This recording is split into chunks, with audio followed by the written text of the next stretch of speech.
Hello and welcome to the Life Together podcast, where we share in meaningful conversation about living for Christ and loving one another. Thanks for joining today, and we hope you enjoy this episode.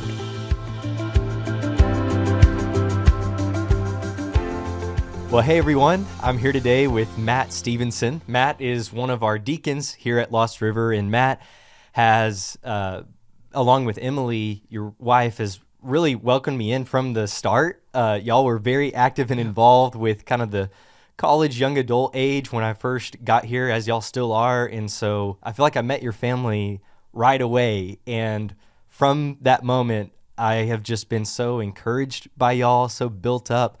And then over these past few years, just getting to teach alongside you and learn from you, I've just really enjoyed it all and have benefited from just your joy and passion for the Lord. So thank you for that, and thank you for joining today. And tell us just a little bit about what life is like for the Stephensons. Yeah, well, I appreciate that. And we've, of course, Jarrett, really appreciate you so much. And but yeah, the Stephensons' life is chaotic as usual. We are always doing something. Liam has been the focal point. We have our 6-month-old son who has just been, graced our family and been a blessing to our family. And that's been a huge, focus of ours. And soccer starting up for the girls. We've got dance for Lila. Emily's homeschooling the girls, and we're transitioning out of the year and going into the summer. So it's been really, really busy, but really, really good. Yeah, got it. Slow, boring, uneventful. Yeah. Well, I'm sure, especially on all of that with the addition of Liam, I'm sure that has made it all the more busy. But one of the things that I love seeing is how much Lila, Darcy, and Charlotte just love on Liam. Sometimes almost maybe too much, as y'all have talked about. Yeah, we do have rules on how many kisses that they can have. And but, it's been pretty remarkable to see their relationship with him. When they were on their way, Charlotte, Darcy, and Lila, and I'm kind of thinking more of Lila. We had 2 small toddlers who weren't really aware of what was going on.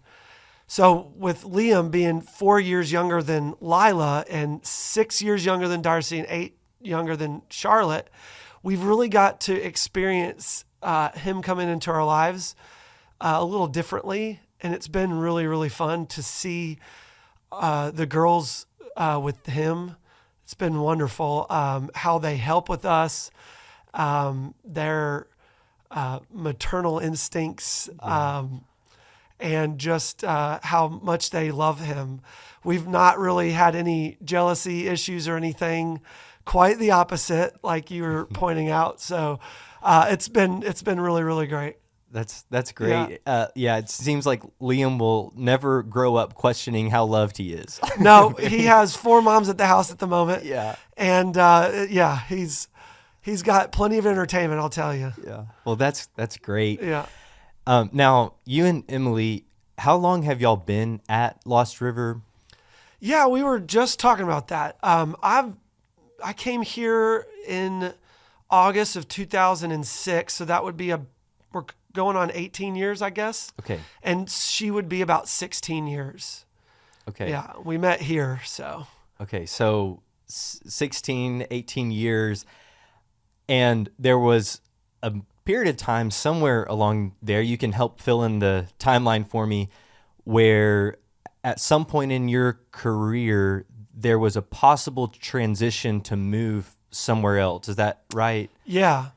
There was a point, Emily and I were newly married. We got married in 2010, so we're going on 14 years this year.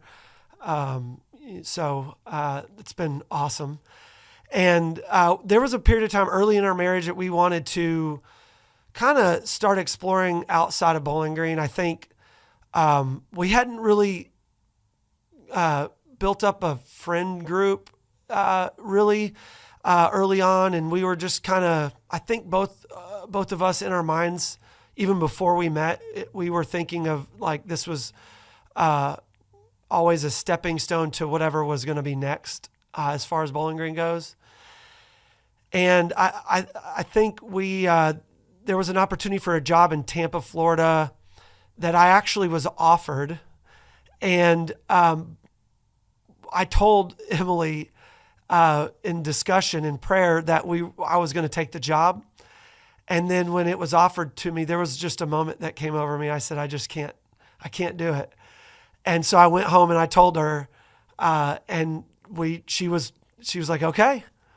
And it was because of our Lost River family here that we just didn't feel right. And it's ever since jobs have come along and it was easy to say no to. We just have been so attached to the family here and the people here. So, Yeah. Well, go a little bit deeper into that. I'm curious. So you had some kind of like intuition. You said this moment came over you. I know that's hard to pinpoint and describe in that particular moment, but maybe in reflection back on it, what were some of those things? Like you mentioned the Lost River family, but I'm curious, what do you mean by that? What were the things that in retrospect caused y'all to just be like, no, this is where we want to be. This is our home. This is where we want to plant our roots and all that. Were there other things that factored into it? Well, it is hard to explain because it really happened in a moment. I received a phone call. I looked down. I saw it was the job that I had interviewed for. And when I answered the phone and literally offered the job, something came over me that I wish I could explain better, but I couldn't accept it.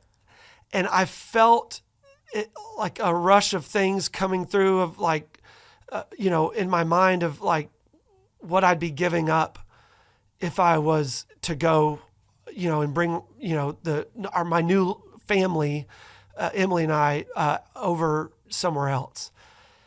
And so I told her on the phone, the lady offering me the job, that I know I indicated to you I wanted this and I did, but I'm so sorry. I just can't take it. I've got things here that I need to maybe tend to or something. So it was a really weird experience, but I know it was the right one now. Yeah. What I hear in that is this desire for God to be central in everything that you do. And that I've noticed is just a common theme for your family. Like the way that you and Emily talk, just kind of in general, and especially when I hear you talk about like decision making or pivotal moments in your life, it's been defined by God being central to it. Like wanting to please him, wanting to live for him and everything. And that feeling, those intuitions sound like rooted in that conviction that I just want to do everything with the Lord in mind. And I love that about y'all. And that's what's so encouraging being around you both.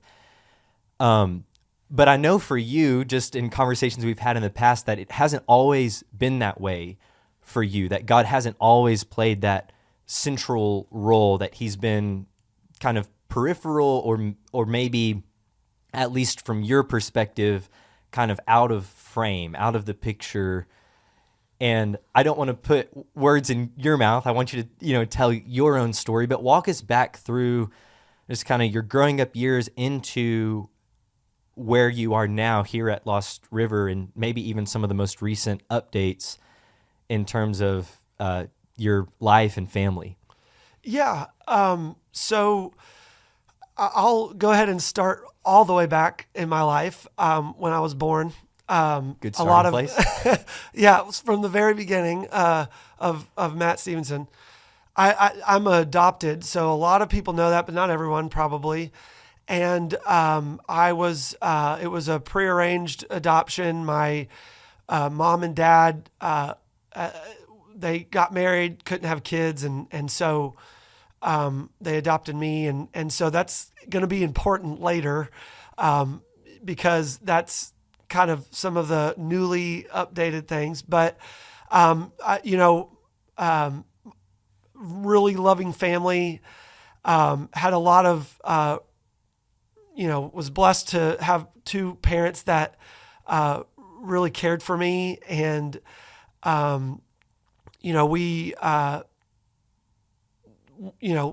grew up in Tampa, Florida, and early on, my parents divorced when I was around 3 years old, and my dad quickly remarried. My mom remarried a little bit later, and sometime early on in my life, I picked up baseball, which has been a huge part of my life when I was maybe around 4 or 5 years old. And God wasn't really a part of my life along the way. My dad and my stepmom, who just recently moved here, they would go to church on and off, and would talk to me a little bit about, hey, we would like for you to go with me, go with us, and I would rather sleep in, or and they, I didn't always spend every weekend with them, and they would visit some churches, and I'm not really sure, because we never really talked super deep to the different churches that they went to, but I'd go with them sometimes. And I've had friends invite me to church growing up, but I think, to use your term, God was sort of in my peripheral, never really the central focus, and not really what I thought about on a day-to-day basis. To be quite honest, when I started playing baseball, when I was a little kid, I pretty much obsessed over it right away. And that became the thing that I wanted to do all the time. I was the kid that was, outside throwing a tennis ball up against the wall for hours at a time, playing outside sports. That's what I wanted to do, and I wanted to play baseball professionally. So I, took that through high school and college. I was lucky enough to play baseball in college, and at that point, when high school really came around, it was the reason I did everything. If I made a grade in school, in the back of my mind, it was like, I got to make this grade so that I can be on the field that next game, and that was a strict rule for my coach, is if we're making the grades, then we can play. So that was what my mission was, because I knew in my mind that I wanted to be a professional baseball player, and I just made that the focus of everything. So I figured out in high school a little bit, that that high school was probably, or baseball was probably the one thing that I maybe could use to amount to something. I struggled in school academically because I had some, learning disabilities, and I was diagnosed with ADHD, and I took medicine, and so I was constantly at doctors and stuff, and I did feel a little bit like I had a lot to fix, and so I was I felt baseball was a way where I could excel, and I felt like that was the first time in high school that I put my mind towards something and I actually excelled in it. And so that I really clung to that, and that just solidified that it was like everything to me, and when I went to college, I kind of took that to the next level. However, what came along with that from a social standpoint was partying and drinking socially, and as I've mentioned before, and I've even brought this up in some of my Bible classes, I had a scholarship into college, and I basically smoked and drank my way out of my scholarship. And that was pretty devastating to me. And so I had a friend that I played high school with that said, "Hey, man, you really ought to call this little small school in Temple Terrace."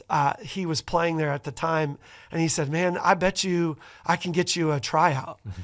And so I was like, "Hey, I'll take anything." So I called the coach, Rich Leggett, and I set that up and tried out. And right there on the field, he offered me a scholarship, and I was just really, really thrilled that I got a chance to, continue to play baseball in college. And so that was really, really great. Little did I know what God had in work for me there.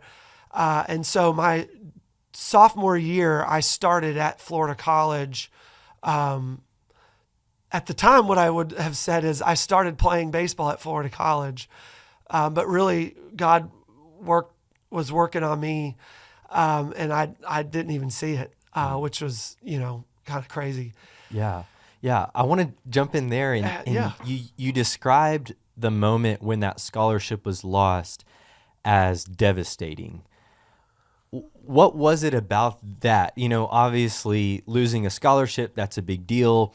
Not being able to play baseball, that's meaningful, but what was it that makes you describe it as devastating? Yeah, so that was my identity. And I, at the time, felt like I lost some control of my identity.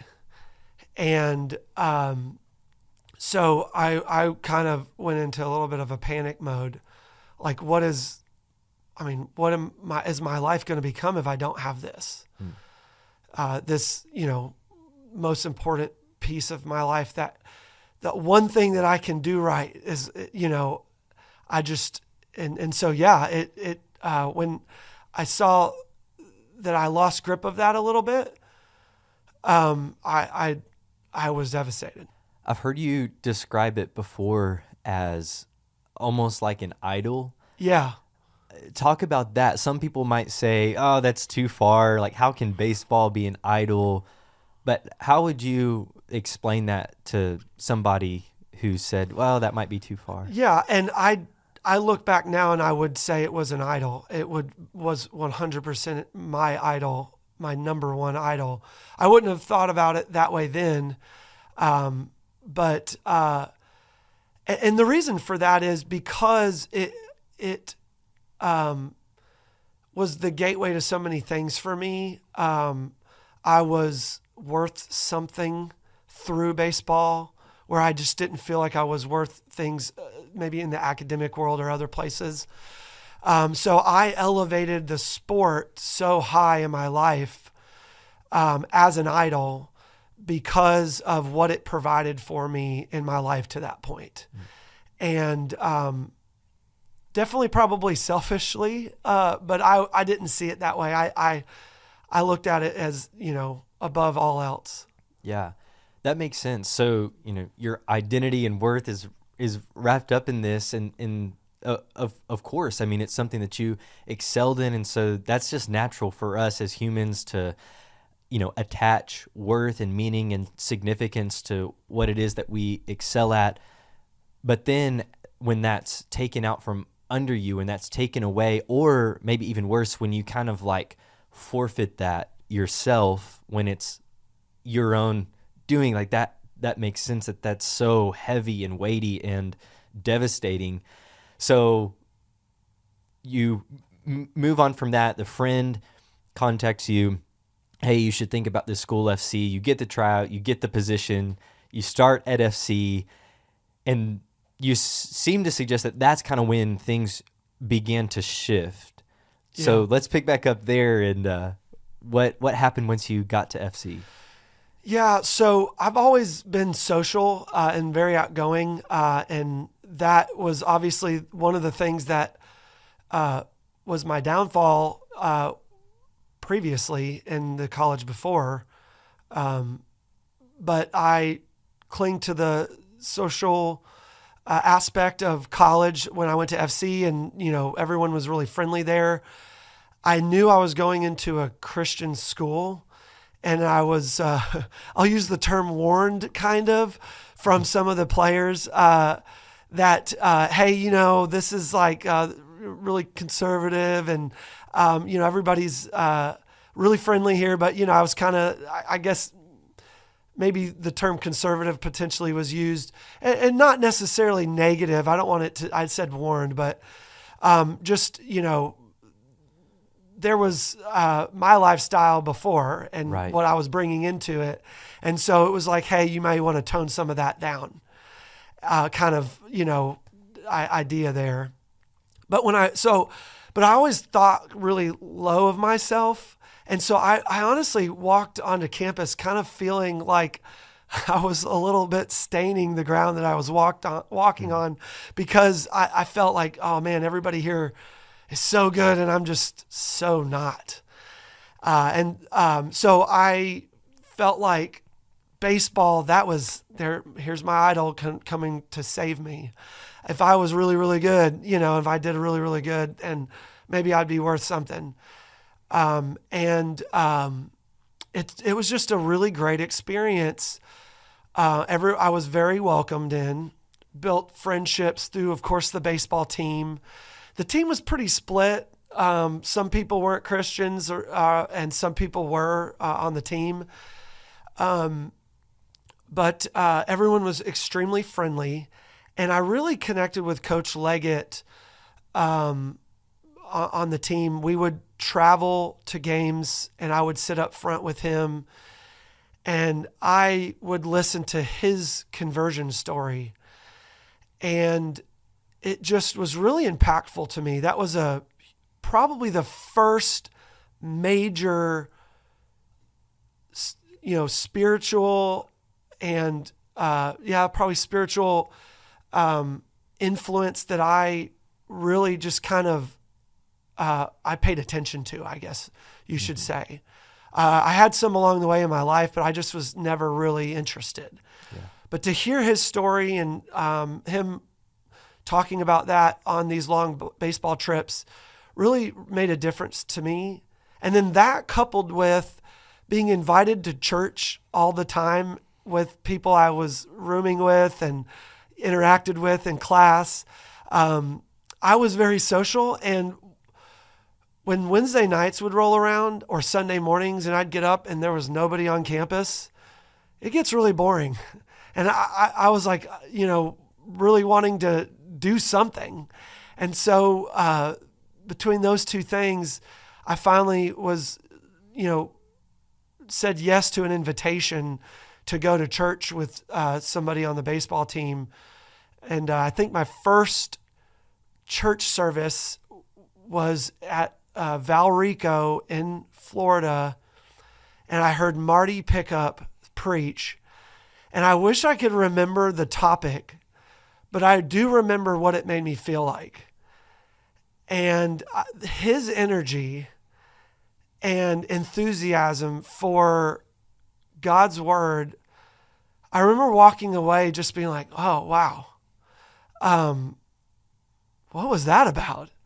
And so I just started seeing God really just poke me and move me along a little bit. And it just really started to become like a thought in my head that kept looming over me. Like, all right, what's going on here with this God? And, I started to get really interested, in it. So the people there, Coach Leggett, just the enthusiasm really made a big difference in getting me interested in things more related to God and Christ. Yeah. And you want me to keep going, I guess? Yeah, sure. I mean, one thing I guess I could ask about that is, Sure. Thinking about people who are at FC now, we have several high school, kids who grew up from the time they were little through high school who've now gone off to FC. What would you say to people who go to FC, they've been born and raised on the church pews, what would you say to them that would be helpful to someone who's coming in as an outsider? It sounds like you had a very positive experience, that even though you described it as entering campus almost like feeling like you're staining holy ground or something like that, it doesn't sound like you were often met with that kind of self-righteousness that maybe you were concerned about. But what advice would you give to people like that, students at FC, and maybe the same applies to us anytime we go out in the community and are amongst unbelievers? What kind of mentality, what kind of things to say do you think would be helpful? Yeah, one way I would probably put it there, and at FC at a college, is how hospitable the students were to me. I don't know if we always think about being hospitable on a campus or in college, but just inviting me to Bible studies, including me on different, events, and, obviously going to church and being a part of church service, and then, those types of things. I would encourage people to, especially those, in that frame of mind, in college especially. I was very vulnerable at the time. I probably didn't realize it, and could really have used that hospitality, and I was given it.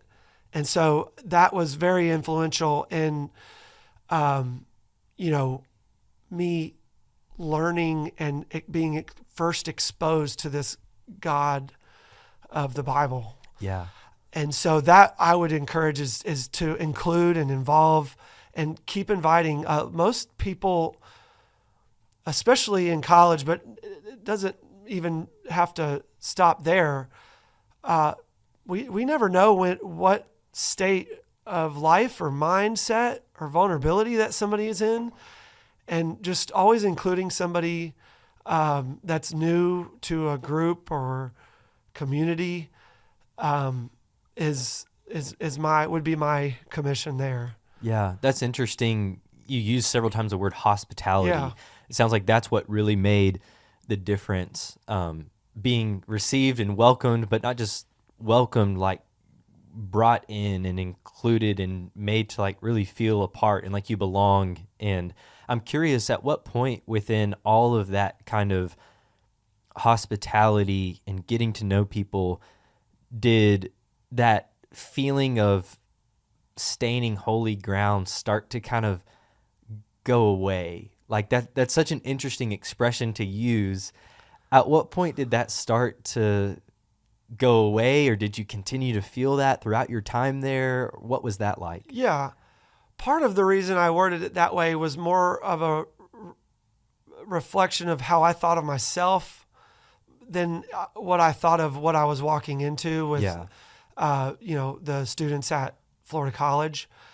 And so I just had a poor view of myself at the time, but especially because I had lost my scholarship. But it did kind of start going away when I started developing deeper relationships, and I started to get to know the students there more, and especially with my relationship with my coach, Coach Leggett, because I started hearing about how his conversion story and how he came to have a relationship with God, and it ended up being very similar with me.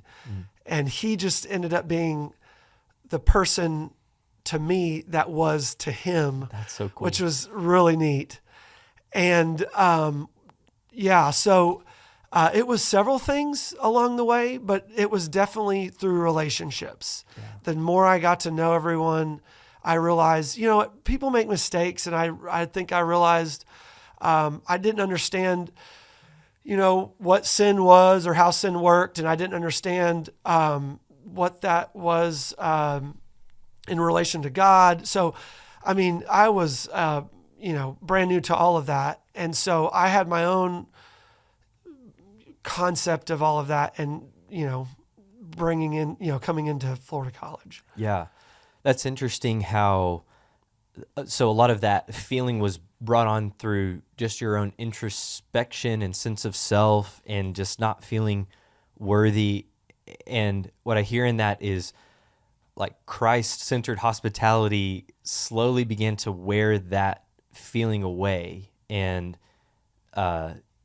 you maybe even began to feel, I don't want to speak over your experience, but maybe even begin to realize that you can be loved and seen worthy by people, not in relation to how good of a baseball player you are. Yeah. And that feeling, especially through your coach, that feeling of unworthiness begins to wear away because not everything is centered on my performance, but I can be loved and valued and seen worthy by all these people through their hospitality in spite of my performance in baseball or in anything else in life. Yeah.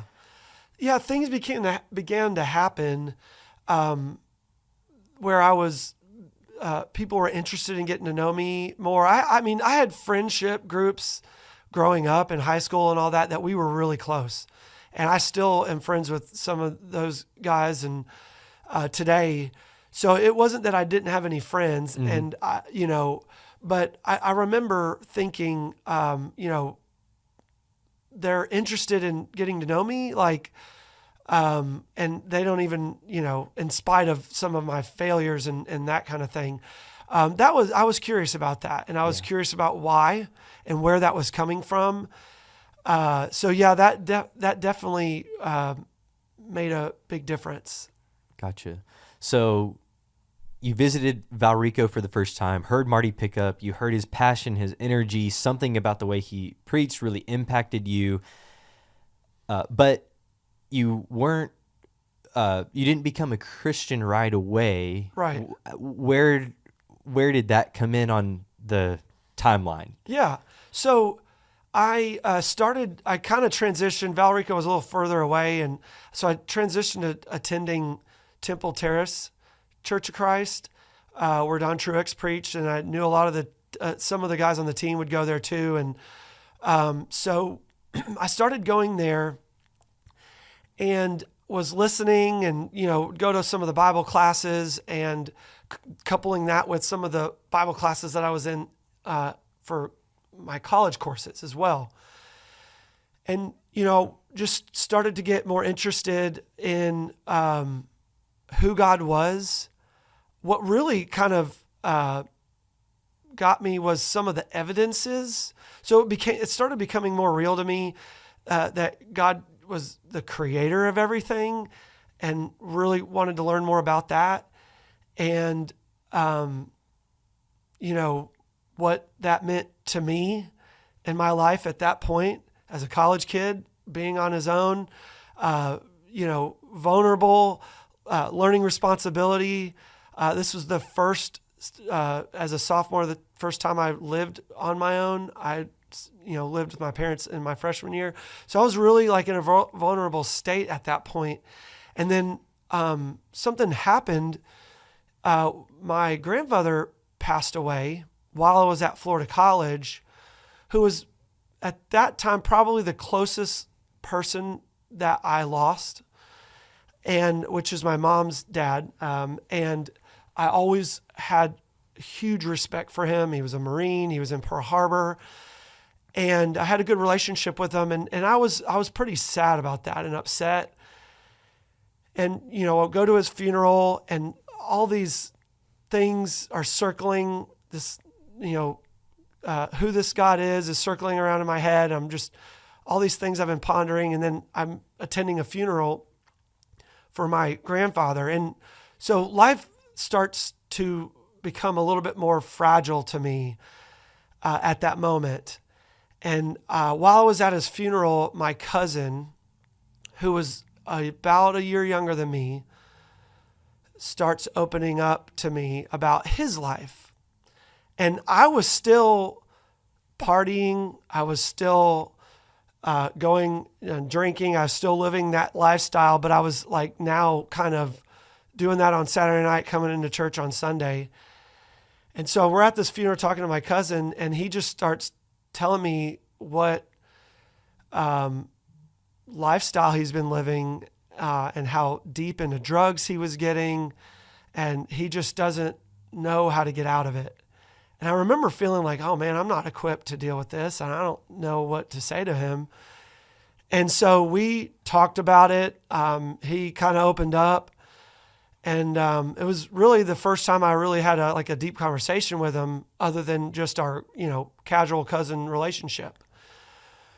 Well, I go home. A week later, I get a phone call from my mom that he passed away, and he had died of a drug overdose. And that really kind of hit me hard in this state of my life. Talking to him just a week ago at my grandfather's funeral, who lived a long, really good life. And then this person who was my age. And it was like God was painting a picture of this long life, or how life is cut short. And I didn't know at the time what was going on, but I look back now and I realize God was showing me something there. And it just really, to use the word devastating again, it really devastated me and kind of scared me. And so I remember I was on the porch of the lunchroom at FC, just thinking about all of what happened, and I just kind of broke down there, and somebody saw me and came up and just kind of, put their arm around me and said, "Hey man, are you doing okay?" And I said, "Yeah." And I just remember that's all they did, but I just remember thinking, "Oh wow, what is this place?" In one way, and the other one was how much I appreciated just their attention to make sure I was doing all right. And so that really just kind of impacted me. And that was probably the straw that broke the camel's back from I said, I need to change something. And so I can't remember how long between that moment, but on December 7th of 2005, I was baptized by Coach Leggett. After, long conversations, and God just, making himself known to me through these different things in my life that I feel like I wasn't even looking out for, but he came to me. He worked his way into my life. And at that moment, I realized what kind of I was doing, making baseball the idol in my life, and what it was to me, and I had to make a change. And so I did. On a Wednesday night, I, got baptized, and yeah. Wow, that's amazing. There's so many things about that part of your story that are really impactful. You hear in that, obviously, the depth of tragedy that's there. But then these overtones of God's goodness and grace, and you described it as him coming to you.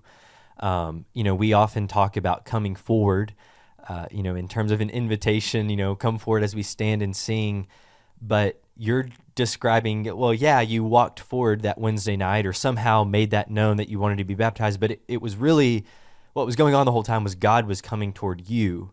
And I remember it was somewhere along the time when we first sang The Goodness of God here at Lost River, which now we've sung it like a million times, which is great. I love that song.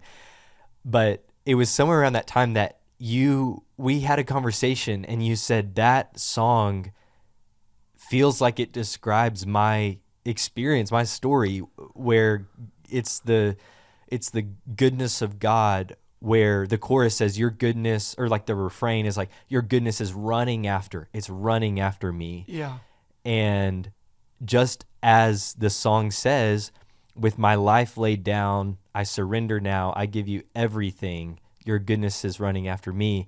That's what your response was. It was, with my life laid down, I surrender everything, and I'm just giving giving myself over to your goodness and grace, because now I can finally see that you've been pursuing me this whole time.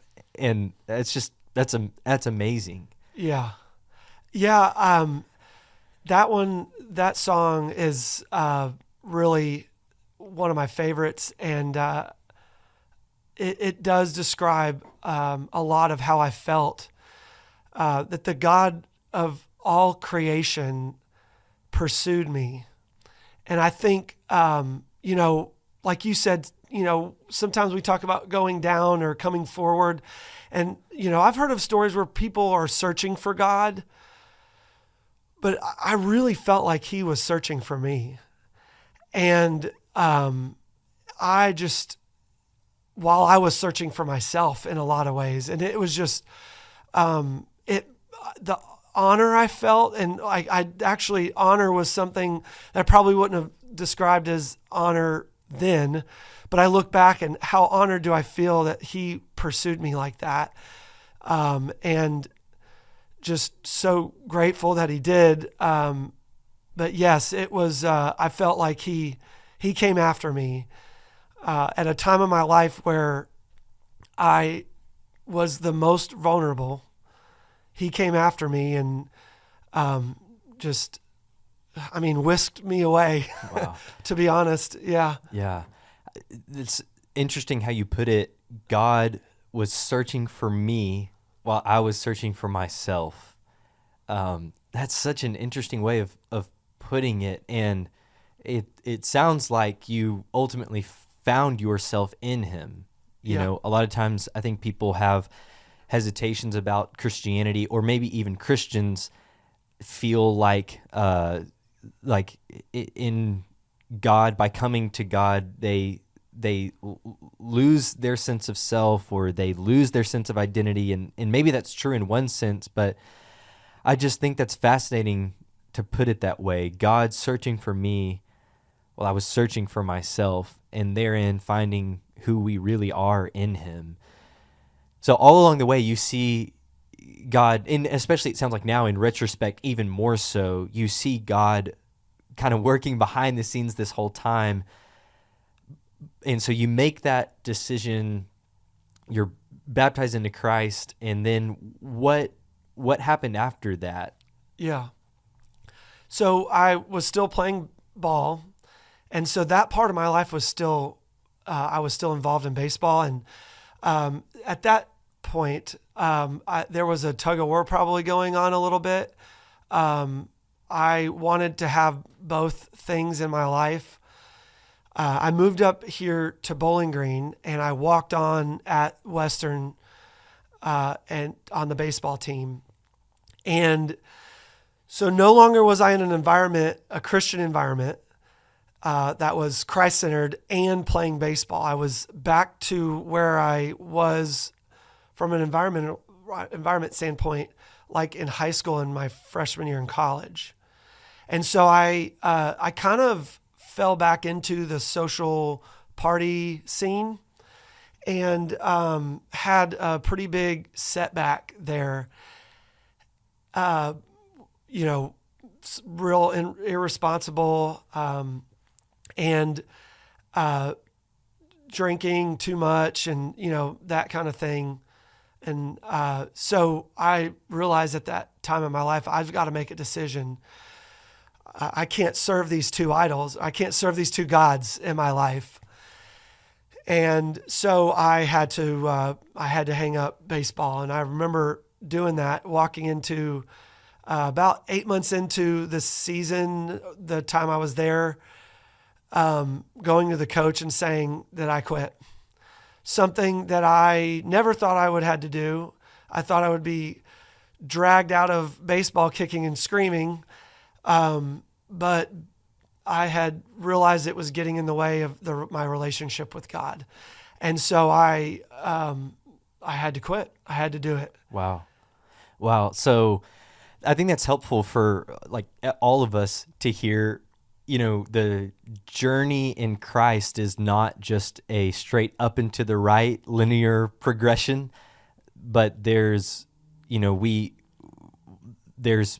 pitfalls along the way. It's up and down, but the difference is that when we are baptized, when we are in Christ, we receive this. We will receive the Spirit, and the Spirit convicts us. And it sounds like that was your experience. That yes, after you were baptized and made this commitment, you came here and began to be kind of dragged back into this old way of life that was familiar to your past. And I don't know what all you felt. Maybe you felt like that sense of frustration with yourself or shame or why am I doing this? Or I don't know what all you felt. But within that, it sounds like you definitely felt that sense of conviction, and the Spirit moved you to say, like, I've got to do something about this. And so it's not that becoming a Christian means we're perfect, but it means that there is a power within us that helps us overcome our idols, that help us become iconoclasts who destroy our idols in order to serve the living God. Like you said, I was given a description of, like, whether you live a long life into your 70s and 80s or your life is cut short, we're all going to die. And that was, to put it frankly, was what I was faced with. And then to see what happened to my cousin, I think God was showing me what could happen. But either way, we're all going to be faced with death. And I think part of the vulnerability there was pretty scary. And then I think if it wasn't for the fact that I was had a relationship with Christ, I would have clung to baseball way more. I would have tried to use that even more so as my identity. If I wasn't in the place that I was at FC and experiencing the friendships and the hospitality that I was, and I wasn't experiencing who God was through these people that I was going to school with and my coach, I absolutely wouldn't have been able to give that up. There's no way I would have thought I would have doubled down on my idol as baseball. You quit baseball. What was the journey like after that? You're still here in Bowling Green, still, I guess, a student at Western. And then I guess at some point Emily enters the picture. Yeah. So, and then comes, God puts the most important person on this planet in front of me. And I met Emily here at Lost River, and then, of course, got engaged and got married in 2010. And she's just been a huge encouragement to me and motivation. And so God has continued to work in my life through her more than anybody else in my life. You see God working in your life all along the way, and I maybe even in conversations with Emily, she's able to bring more and more of that to light, to see the ways that God has been working in your story. And but now, even recently, there's been things that have brought, I guess, even more clarity to the fact that God was really in the picture the whole time. He may have been peripheral to you, but he was there all along. Tell us a little bit about that, if that's not fast forwarding too much. No, I will say, one of the things that when Emily and I got married that we wanted to try to implement, and one of the reasons we stayed here, is as I came here, the hospitality that, God through others showed us is what kept us here. And so one of the things we realized when we were newly married is that we wanted to try to extend that to others. And that's been a huge part of our marriage and family and motivation to, be a part of this church family. And so anyway, I wanted to mention that because that was something that has been a big part of our marriage and what I've, what's been over the last, 14 years. And to your question, so recently, going back to the beginning, I mentioned I would bring this up again. I was adopted, and I've never known my biological, anyone biologically. I didn't grow up knowing anyone that looked like me, acted like me, and one day Emily got me a ancestry kit that I was able to send off and get my DNA, I guess out in the open, and found out that I had a biological sister. And that was really neat to learn about yourself, that you have a sister, a half sister out there somewhere. And what's your sister's name? Her name is Shannon. She goes by Shay. And so we were able to connect via Facebook. Took a little while to kind of finally connect with each other. Several months after we realized each of us existed, we finally connected and talked on the phone for the first time. And it was one of the greatest conversations I've ever had, talking to my sister for the first time and getting to know her.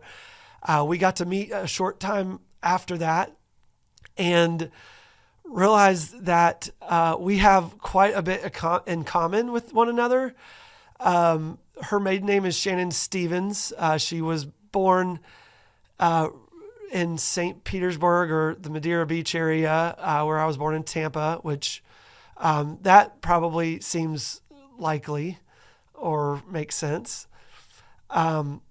She was the only one in her family who was adopted. She had two other siblings, and I have brothers as well, but those were all biological to my parents. I was the only one adopted.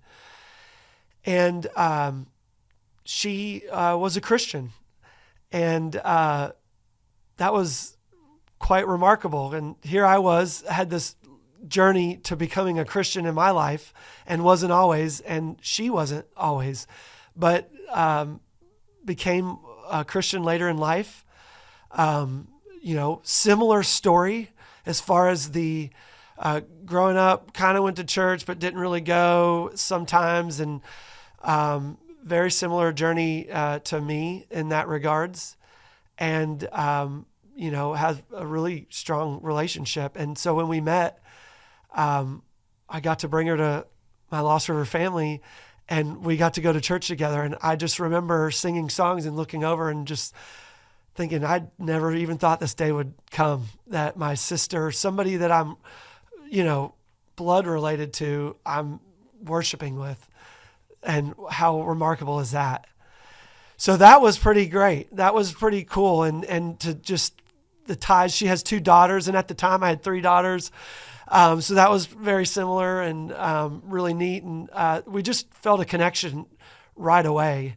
The whole time when we first met, Emily was just staring at her and would keep apologizing. I'm sorry. I feel like I'm looking at the female version of Matt. Because we look a lot alike, we act a lot alike, we talk with our hands, we're very animated. So it was really, really neat, and very much enjoyed growing that relationship. And that was about 2019, right before COVID hit. And then of course COVID happened. We had interest in finding our biological mom, which is who we had in common. We both have different biological dads. But the relationship was going so good that we wanted to just really focus on each other, and grew that relationship. We talked, quite often, and really we just looked at each other as family. And then cut to late 2022, around December, I get a text message. Some things happened right before this, but I get a text message from Shay. I found her, and talking about our biological mom. And she texted me, her name is Lisa. we need to talk. And so we got on the phone, we talked about it, and through a series of events, we got a name and a last name and then an address and then a phone number. And so I said, well, Shay, you're going to have to call. And so Shay called and had that conversation with her. And, hey, I'm your daughter. And, oh, and by the way, I found my brother who you also gave up for adoption, and his name's Matt, and I'm Shay. And, so we go down that whole thing, and she's just thrilled. And Shay described it as just hearing her crying on the other end. And she just was overjoyed. She said, I just literally said the words, I prayed for this moment to come for 20 years. Mm. And when we met her finally, which was early last year, Shay and I met her together in person. She told us, I've been praying for you for 20 years. I wanted you all to have a good life, to have gone to college, and to know God. And I've been praying that prayer for 20 years. And that moment, knowing that she was doing that, and now that, she had become a Christian even from the time that she gave us up. It was a little time after, actually, that she became a Christian, my biological mom. I don't know how to describe it, but the realization of how God was working in my life and my sister's life through the prayers of my biological mom changed my life. And I know people have been praying for me. My family who adopted me, who I love and have been awesome, have prayed for me different times. But just to see that God has had a plan this whole time and that he was working that I didn't know, it was quite remarkable. Wow. That is amazing. And, I'm, it's like, what do you even say to that? What comes to mind is, you were able to look back all along your story and see God at work, but then this adds a whole other dimension to it of,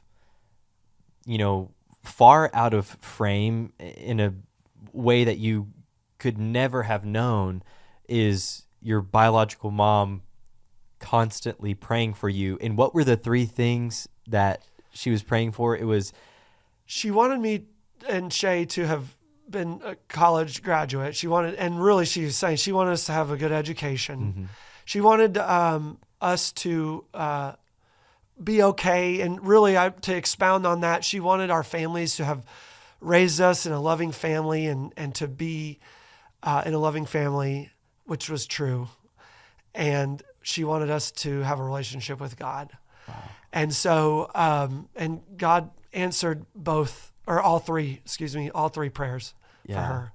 Wow. That is amazing. And what did you say your mom's name? Her name is Lisa. Lisa. Okay. Yeah. Lisa. So y'all both went down to Florida, the Tampa area? Well, she lives out in the Orlando area now. Okay. But we met there in around Orlando. Wow. That's so cool. So what you described a little bit about that, but so that reunion, y'all are all together. What was that like initial moment like? Like you first are all in the same room together. What was that like? Yeah. It was, of course, emotional. I was overjoyed. Never thought that I would meet my biological parents or my biological mom ever. It's something I never felt that I wasn't loved growing up. My parents did a really good job of that, but I've always, there is that question out there of like, where did I come from kind of question. And so to get the chance to meet the person that made a difference in your life and put you in a position to be in a loving family I just always wanted to meet her. And I was just really grateful to God that I was able to do that. And then I could thank her. And so it was emotional. It was wonderful. It was great. We got to ask her questions about her life and get to know her more. I got to experience it with my sister and and then Emily was there and our kids. And so they got to meet her. So that was really great. So it was just, it's hard to describe, but it was just a wonderful experience. Do you think that your mom will come visit here? Has she visited here? She has not. No, there's definitely probably the potential for that to happen. She'll be moving from Florida to Alabama where her parents are, which my grandparents are still living, and I got to meet them before cool. too, which was great. She'll be moving there in Alabama, so she'll be a little bit closer, so there might be some potential there. Yeah. Wow, that's neat. Yeah. So where are things at as of today, just with your both adopted family and your biological mom? You said she's moving to Alabama, but some things even within, it seems like the past 6 months or so, have kind of changed, or more things have happened in your world. So tell us about that. Yeah. So regarding the meeting and finding some biological family members, is that what you're asking? Just in general, yeah. Just I kind of lose track of where things are at up to now. Yeah. So right. So that was about a year ago, and I found her, and Shay and I found her. Of course, I've also found my biological father. I haven't met him yet, but I found him. Actually, kind of crazy. There's a small connection between my biological father and Therese Tade's biological father. They were both musicians and ran in the same crowd. So it's kind of bizarre that the Tades and the Stephenson have such a close relationship. And Therese has an awesome story as well. And so there's some ties there. So that's been kind of neat. But then which was really great, is just recently in October that my dad and my stepmom moved to Bowling Green and have been recently attending Lost River, and has the hospitality, God's hospitality is just, never ending and has been extended to them. And I'm just so appreciative of that. They've been going to the class that Lawrence, Brian and Philip have been teaching on the worry and anxiety and stress and that kind of thing. It was awesome class, and they were attending that and been coming to services, and it's been great to get to worship with them.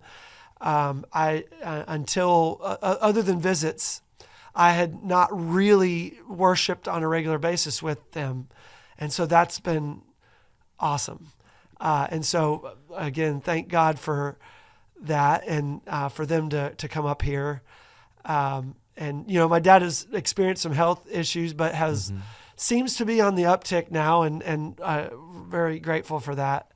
And so we're just now excited for what the future holds, Yeah, that's good. And yeah, I know all of us were praying for your dad throughout that time, and glad that they're both here and with us, and I've enjoyed just briefly getting to interact with them, and look forward to hopefully getting to know them better as time goes on. But that's so special. And is there anything on the horizon in terms of possibly meeting your biological dad?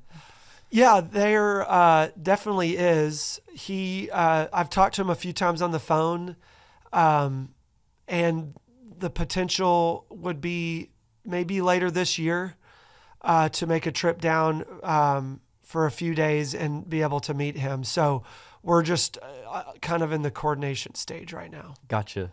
So I'll be excited for that. Yeah. Well, we'll be praying about that. I know whoever's listening will definitely keep that in mind and keep that in our prayers. And but I want to ask this.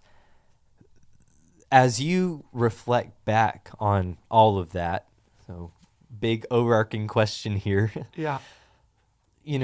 So much is packed into your story, but if you could boil it all down, if you could just describe it in as simple a way as you can, what do you feel like has been the thing that you've taken away as you've reflected back on these years of your life so far? That's a tough one. That's a tough thing to do. But his love for me, before I was lovable, his desire for me before I was desirable. And I think that's important because I think sometimes we feel like we have to get it all together to enter into a relationship with him. And it wasn't the case for me. I was kind of a mess when he pursued me. And then throughout my relationship, he is, and still today, of course, is shaping me into being who he sees I can be, and using whatever means necessary to do that. So that's maybe how I would describe it. Yeah. I think that's a great way of putting it. And it reminds me, just like we talked about before, that very song, "Your goodness is running after me," and the way that you described that as desiring you when you were undesirable. That's all of us. And we sometimes have a hard time seeing it. And then I think we almost have an even harder time believing it. Yeah. It's like no matter how long we've been a Christian, we still have that feeling inside of like, well, to put it in your words from earlier, like, could the creator of the universe really love me like that and love me of all people like that? And yet that's the gospel. That is this story that's true of every single one of us. And when we realize that, it changes everything, just as you described from your own experience. And I don't know, maybe this is speculation, but I feel like that's maybe what makes you so passionate and joyful. Like, people, I think recognize that about you, that there is just kind of this like aura of joy that is just a part of who you are. And I don't know, it seems like today people are skeptical of things like that. Like, oh, nobody can really be, that happy, that joyful, that passionate about whatever. There's kind of just this like nihilistic skepticism that permeates our society and culture. But it's authentic for you. And it's authentic, it seems, because of that realization of just the overwhelming goodness of God. And I don't, again, I feel like I'm speaking over you, but that sounds like when I hear you share all of that, that's what I hear, that you're just responding to the goodness of God. Yeah, I like a lot the way you put that. And I feel very grateful every day, the blessings that I have, and the blessing of the way my life has turned out along the way, with all the pieces that God has been working on in my life, from the family that he blessed me with growing up, my biological mom praying for me and my sister, putting Emily in my life, all of these things. I'm so grateful for him to do that. I don't feel like I deserve it. And so, because I have it and I don't deserve it, I do feel it's necessary to use the blessing to try to be a blessing And I know God has worked that way in my life through other people, through the hospitality that I described. And it just has motivated me to want to do that. Because if God can be apparent in the things that I do and people can be led to him, then they're going to be that much better. Because I remember vividly what it was like without him in my life. And now what it looks like, excuse me, with him in my life. And, I really want to spread that to others. I don't know. I kind of hesitate to say it only because it sounds like, I don't want it to sound like I'm doing anything, because he is the ultimate craftsman in that. And has just been awesome in extending those blessings, to me. So, yeah. I want to close with this. It really stood out to me when you talked about the first worship service that you went to at Valrico, and you said, I don't remember what Marty Pickup talked about. And if I know a lot of people listening probably know, or maybe even met Marty Pickup. I don't know that I ever met him personally, but I've listened to a lot of his sermons, and I know exactly what you're talking about. He's so passionate and energizing, and also just an amazing Bible scholar, like by definition, a scholar.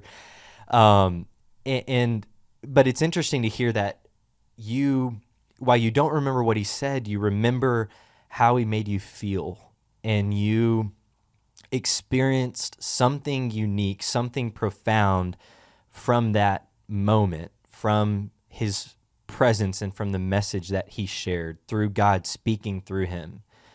And as soon as you said that, I'm not kidding, as soon as you said that, I thought, that is who you are now. Like, people may not know, like, the words are not whatever, but when people are around you, that's what they walk away experiencing, that they've in some way or another encountered Christ through you. And I just want to encourage you in that, and see that, like, the people who it sounds like impacted you so much along the way, whether that's Marty Pickup or your coach, Coach Leggett, like, that's who you are now. And I know here at Lost River, I, along with so many others, see that, and I'm really grateful for that. And once again, just really grateful for you and Emily both, for your whole family, for Lila and the thousands of stickers that I now have thanks to her. But I really appreciate y'all so much, and praying God's blessing on your family. So thanks again for joining today. I really appreciate the opportunity to be able to highlight what God's done in my life. And my hope is, and prayer is that if there's somebody there that feels that they're at whatever stage maybe I described in my life, that I would love to be there and talk with them, that, God is pursuing them, even if they don't feel it or know it always. He's at work in our lives, each and every one of our lives. So my hope is that they look for that if they weren't before. And just, thank you for doing the podcast. It's been really encouraging to learn about my brothers and sisters in Christ here at this church at Lost River. So really appreciate it.